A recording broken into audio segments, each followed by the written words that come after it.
É o estado de bem-estar social no Brasil. Vamos lá? Então, nessa aula, a gente vai tratar sobre o estado de bem-estar social, né? E espera-se que ao final dessa aula você tenha compreendido como se deu o desenvolvimento do estado de bem-estar social no Brasil, seus avanços e também as suas limitações. Para a gente falar de estado de bem-estar social, é muito importante a gente fazer uma definição, né, desse conceito. Quando nós falamos estado de bem-estar social, nós estamos falando de quê, né? Como que funciona isso?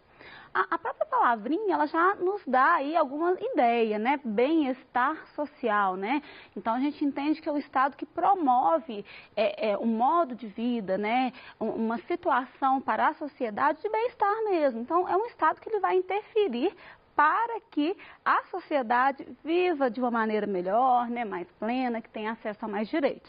Mas para a gente definir aqui, né, a gente fala de estado de bem-estar social como organização política em que o Estado se compromete a garantir o bem-estar econômico e social da população. Também é chamado de Estado-providência, onde o governo adota medidas ativas para proteger a saúde e o bem-estar geral dos cidadãos, especialmente aqueles em necessidade financeira. Então, como a gente falou, o Estado, ele se responsabiliza, né, pela questão social, principalmente observando aquelas pessoas que estão em situação de risco, né, que possuem necessidades maiores. Então, dentro do estado de bem-estar social, essas questões, né, saúde, educação, né, a possibilitar, né, melhores condições de vida, de moradia, né, tudo isso é visto como um direito do cidadão, né? Então, não é que o Estado ele faz um favor, ele concede uma ajuda, ele faz algo a mais, né? É dentro do estado de bem-estar social, a gente entende que é um direito que assiste o cidadão. Então, a gente tem aí, né, a ampliação de serviços assistenciais públicos, né, renda, habitação, previdência social, como foi falado, e uma forte intervenção na área econômica. Então, para a gente contextualizar um pouco, né, para a gente falar desse estado de bem-estar social, quando que ele surge, né, como que é esse seu desenvolvimento? Então, a gente até traz aqui que o surgimento ele é após a Segunda Guerra Mundial, né? A gente pode precisar melhor após a crise econômica de 1929, né, após a Grande Depressão. A gente percebe aí uma necessidade maior de um Estado mais intervencionista. É muito importante a gente mencionar que no período anterior, né, vigorava o sistema liberal clássico, né, em que havia a defesa da não intervenção do Estado na economia. Quando a gente tem a crise, né, a gente entende que essa crise ela pode ser identificada como uma crise também do modelo liberal, a gente vai ver que começam a se desenvolver e a crescer ideias de que esse Estado ele precisa agir, né, para garantir uma melhoria de vida. E esse agir do Estado ele pode ser expresso, a gente pode dar um exemplo muito grande no governo do Roosevelt nos Estados Unidos, em que ele adota um plano conhecido como New Deal, que quer dizer novos rumos, né? E esse plano ele tem como ideias, como teoria, ele se embasa, né, na teoria do Keynes. Keynes foi um pensador que defendia que o Estado deveria sim intervir, principalmente para diminuir as desigualdades, principalmente quando houvesse aí situações em que a concentração de renda fosse muito forte, em que pessoas estivessem sendo excluídas, né? Então, o Keynes ele defende muito que esse Estado ele precisa equilibrar as questões, equilibrar as coisas. E nos Estados Unidos isso fica muito forte nesse governo do Roosevelt, em que ele vai criar mais empregos, né? Em que ele vai adotar medidas para melhorar a condição de vida, né, o bem-estar social de maneira geral. Já no Brasil, a gente vai falar da introdução, né, do início desse estado de bem-estar social, aproximadamente entre 1930 e 1946. Nós vamos poder ver passo a passo, em vários momentos no Brasil, como que se dá, né? E antes de 1930, como que a gente tem? Né? A gente fala que as políticas sociais, elas são emergencialistas, né? Então, surge uma necessidade, surge uma questão emergencial e o Estado, ele faz algo naquele sentido. Então, não é visto como algo padronizado, vamos dizer, sistematizado, né? A gente acaba tendo aí algumas diferenças, né? A gente pode citar aqui que isso ficava muito como responsabilidade de autoridades locais, né? A questão da habitação ela não era um ponto central dessa política do Estado. A previdência também era uma previdência privada, né? E a gente fala que, assim, muitas questões trabalhistas, né? Então, situações entre o patrão e o empregado, elas eram tidas como casos para serem resolvidos pela polícia, né? Então, a gente não tem ainda, vamos dizer assim, medidas de bem-estar social que podem ser consideradas aí, né, vantajosas, né? Pelo contrário, a gente tem um Estado que toma decisões de caráter emergencial. Bom, isso vai se alterando, né? E um dos momentos que a gente tem essa alteração é durante o governo Vargas.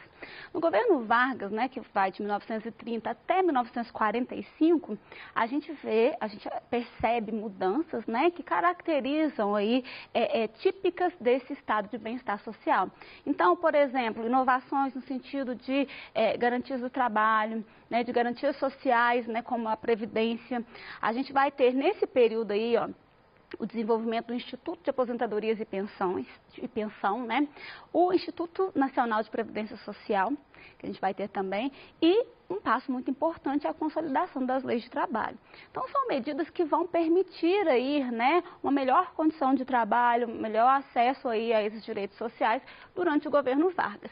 Mas é muito importante a gente falar que no governo Vargas, embora a gente tenha essas medidas, né, que caracterizam aí o desenvolvimento do estado de bem-estar social, a gente tem também, por outro lado, ações autoritárias, né? A gente vai ver aí que as suas medidas vão ser também conservadoras, corporativistas, no sentido de que o Estado ele controla, né, o sindicato, ele controla os trabalhadores, e isso é um ponto, né, que dificulta a atuação desses trabalhadores, desses sindicatos, para que eles consigam mais acesso aos seus direitos, né?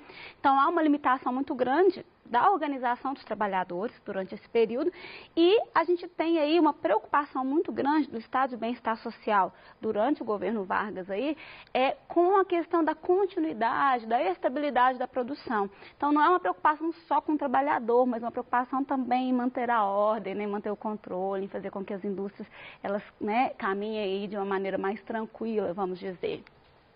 A gente pode falar de um próximo período histórico aí, que é de 1943 e 1964, a gente percebe, né, que a data limite ela não é tão precisa, né? Na data anterior a gente foi até 46, agora a gente volta um pouquinho em 43, mas para falar desse período democrático, né?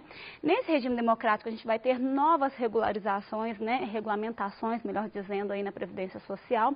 A gente vai ter uma política social em desenvolvimento, mas que está subordinada aí à questão industrial, e temos alguns aspectos democratizantes na educação. Então, nesse período que a gente está falando aí, a gente tem a aprovação de uma lei, que é muito importante para nós hoje, chamada de Lei de Diretrizes e Bases da Educação Nacional, né, que vai trazer aí as normas, as diretrizes para a educação no âmbito nacional e garantias importantes também.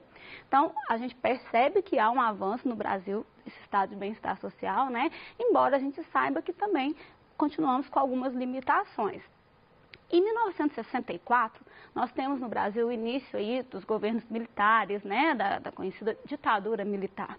Então, é um período que a gente vai perceber um recuo muito forte, né? A gente vai perceber que há uma limitação muito grande, né, nessa oferta do Estado, né, dessas condições de bem-estar. Então, é um período em que a gente tem, por exemplo, os movimentos sociais, movimentos trabalhadores muito reprimidos, né?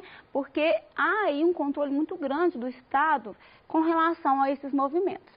Então, a gente tem a desarticulação da organização dos trabalhadores urbanos, a ideia de que o Estado não precisa intervir nas questões sociais, né? Então não precisa do Estado ficar, né, tentando aí mediar, conciliar, né? É como que essa organização ela se daria naturalmente. Há uma concentração de renda muito grande nesse período, então a gente tem aí muitos dados, né, que em se tratando da economia a gente percebe que há uma concentração de renda e por outro lado a gente tem uma grande parte da população sem acesso à renda, né, em situações de dificuldade. E aí, gente, diante dessa questão da concentração de renda, né, diante dessa dificuldade, o Estado ele entende que ele vai ter que tomar algumas medidas assistencialistas.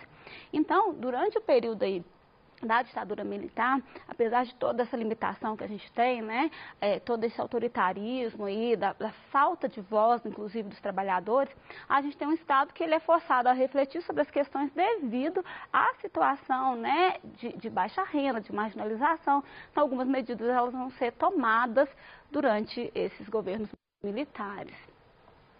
Aqui eu até trago uma charge, né? Sempre gosto muito de trabalhar com charge, acho que é muito importante a gente pensando aí em vestibular, em futuro, essa questão de analisar um pouco, tentar fazer leituras diferentes, né? Outros tipos de leituras aí.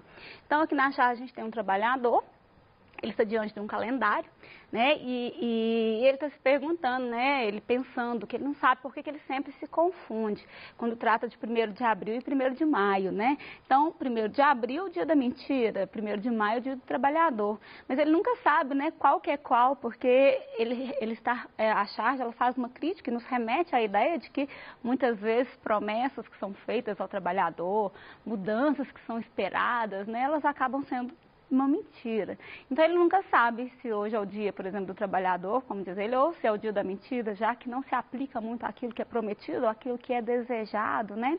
E falando dessa charge e do período militar que nós estamos tratando, a gente percebe que há aí, né, uma falta de liberdade muito grande, né? Muitas manifestações elas foram reprimidas violentamente, então acaba que com essas repressões, com a dificuldade de atuação desses movimentos aí em prol dos direitos dos trabalhadores, dos direitos sociais, avança-se muito pouco nessa direção, né? Não tem possibilidade de lutar e também as conquistas são poucas. Então se a gente analisa o período da ditadura militar, a gente vai ver o tanto de pessoas que tentaram aí, né, reverter a ordem vigente, lutar pela democracia, né, manifestar contra todo aquele autoritarismo, o quanto de pessoas que foram, por isso, punidas, né, muitas vezes com violência e chegando até a morte. A gente sabe que tem muita história em torno desse período, mas então ajuda a gente a entender o porquê de avanços menores, né, nessas questões aí durante esse período histórico. Mas para a gente falar aí ainda desse período, a gente trata que esse estado de bem-estar social, ele é de caráter seletivo, ou seja, nem todo mundo tem o mesmo acesso. Então, quando você tinha alguma medida, né, ela não chegava a todas as pessoas. A gente pode falar da criação do Fundo Rural e do FGTS, né, que eram pontos importantes para o trabalhador, né, dava garantias ao trabalhador. Então, o FGTS, a gente, né, entende que ele é um fundo mesmo, né, ele dá aí, caso o trabalhador perca o emprego, ele tem um fundo que ele pode resgatar, né, e tentar aí uma estabilidade até que ele consiga um novo emprego. Mas por que a gente fala que essas medidas, elas são de caráter seletivos? Por exemplo, nesse momento aqui, o FGTS, ele não chegava até alguns tipos de serviços, as pessoas que realizavam trabalhos domésticos, né, trabalho de autônomos, né, e também trabalhos informais, eles não estavam, né, inseridos nesse direito. A gente, é uma luta, né, longa. E a gente pode falar que, inclusive, a questão, né, das pessoas que prestam serviço doméstico, ela é historicamente recente, né, o acesso a esses direitos. Então, e mesmo assim, na prática, nós sabemos aí o tanto que é difícil a gente conseguir a aplicabilidade dessas leis, né, o tanto que as pessoas ainda estão à margem de uma lei que lhe dá direito, né. Então, tem um ponto muito importante para a gente refletir. Mas entender nesse período aí, então, esse bem-estar social como algo seletivo. Alguns grupos conseguiam, outros não. Se a gente pensar na década de 70, né, há uma diminuição na política de bem-estar social e há um crescimento do neoliberalismo no mundo. Então, só para a gente compreender aqui, nós falamos que até a década de 30 a gente tinha um modelo vigente chamado de liberalismo, ou conhecido como liberalismo clássico. O liberalismo, ele se desenvolve a partir da crítica de um modelo de um Estado intervencionista, de um Estado absolutista, né, mercantilista, que é aquele Estado que ele interfere nas relações econômicas mesmo, né? Então, o liberalismo, ele vem romper com esse modelo. Quando a gente tem, na década de 30, a crise desse modelo liberal, a gente vai ver o desenvolvimento desse modelo intervencionista, né? A divulgação, a disseminação das ideias do Keynes, né? Do Estado como interventor para diminuir as desigualdades. O que acontece? Na década de 70, a gente passa por uma crise, né, que é uma crise internacional, principalmente ligada aí à questão do petróleo, né, mas uma crise que atinge vários países, e é aí que a gente tem um resgate do liberalismo. E esse resgate, né, ele é conhecido como novo liberalismo. Por isso que a gente usa a expressão neoliberalismo, né, uma referência ao liberalismo, só que em outro momento, né, com algumas características que se modificam no momento atual, mas está muito relacionado a esse resgate e ao novo momento em que está inserido. Isso vai acontecer a partir da década de 70. Então, quando a gente tem aí, né, esse modelo neoliberal, a gente entende que há uma diminuição da intervenção do Estado na economia. Portanto, a gente tem também uma diminuição da política de bem-estar social, né? Então, dentro desse modelo, a presença do Estado, ela é mínima, né? Então, a gente vai ter aí uma diminuição, podemos dizer assim, dessas ações do Estado, né, na questão do bem-estar social, né, do investimento no bem-estar social. Embora a necessidade, né, da população, ela continue. Então, aqui a gente até traz também uma charge, né, falando sobre o neoliberalismo, a população pedindo direitos, né, e o neoliberalismo meio que afastado, né, como que se não devesse, né, não tivesse essa relação com esses direitos. Mas é justamente porque há aí, né, a ideia de a intervenção ser mínima, somente em casos extremamente necessários que o Estado vai intervir. Na década de 80, nós vamos ter no Brasil o retorno dos governos democráticos, mas isso não significa diretamente que nós tivemos grandes melhorias, né, com relação ao estado de bem-estar social. Muito pelo contrário, nós vamos ter aí presidentes, né, governos que são neoliberais, que vão investir muito em privatização, né, que vão reduzir o investimento no setor social. Então, há aí até mesmo uma certa decepção, né? De 81 a 85, a gente está com os efeitos dessa crise internacional que nós comentamos, na década de 70, né? Uma limitação maior ainda ao estado de bem-estar social e há ainda essa questão da concentração de renda muito forte, né? Que vai dizer aí, ditar a necessidade de intervenção de medidas assistencialistas no Brasil. Após 88, nós temos aí a nossa Constituição Cidadã, né? Que é a Constituição que vai trazer uma ampliação desses direitos sociais para a gente, que é um passo muito importante. Por isso, o nosso papel ele é fundamental para que sejam aplicados, né, na prática esses direitos que a gente tem em leis, né? Na década de 90, a gente tem algumas contradições, né? Por um lado, a conquista de alguns programas sociais que vão beneficiar, mas por outro lado, a gente tem a diminuição aí, né, da ação governamental, a gente fala de uma descentralização. Essa tendência de descentralização é muito forte no Brasil, então há pesquisadores que falam que há uma municipalização do estado de bem-estar social, né? Que o Estado ele acaba responsabilizando, né, os municípios, né, para que eles possam gerar, né, essa assistência aí à população. Então, nós estudamos hoje, né, um pouco sobre o estado de bem-estar social e demos mais ênfase ao estado de bem-estar social no Brasil, né? E por isso a gente viu ao longo aí dos períodos históricos como que foi o desenvolvimento desse estado de bem-estar social aqui no nosso país. Deixo aqui uma sugestão de retomada para vocês, que é o mapa conceitual, no qual você pode elencar as principais ideias que a gente trabalhou aqui, né? Para que você possa recordar do assunto. O mapa conceitual é sempre muito indicado como uma forma de sintetizar o que a gente foi trabalhando ao longo da aula. Eu vou deixar para você no slide, né? Depois você pode consultar lá no Estude em Casa uma atividade referente ao estado de bem-estar social, né? E já no próprio slide tem a correção, né? Mas que você faça, que você estude, isso é muito importante aí para o desenvolvimento dos seus estudos. Então, em breve nós voltamos com mais aulas. Até lá!